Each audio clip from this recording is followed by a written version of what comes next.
If your FTP hasn't moved in 8 weeks despite training harder, your dedication is actually the problem. You are likely trapped in the gray zone of physiological stagnation. Most athletes assume a plateau means they need more volume, but the data often reveals a deadly signature.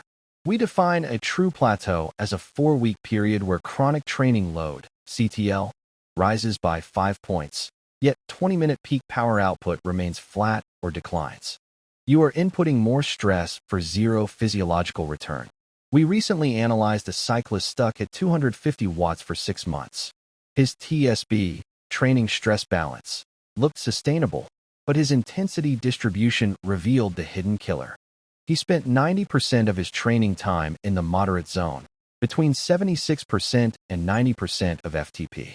This is too hard to allow the autonomic nervous system to recover, but too easy to force new neuromuscular adaptations. This creates high training monotony. When every day feels kind of hard, your cortisol remains chronically elevated. The solution requires a radical shift to a polarized model, drastically increasing easy volume while sharpening the hard days. We forced the athlete to spend 80% of time below 75% FTP and 20% above 105% FTP. The middle zone was forbidden. After 3 weeks, the freshness allowed him to break his ceiling, jumping from 250 to 265 watts. However, a final reality check. If you optimize recovery and intensity and still cannot improve, you may have reached your genetic ceiling.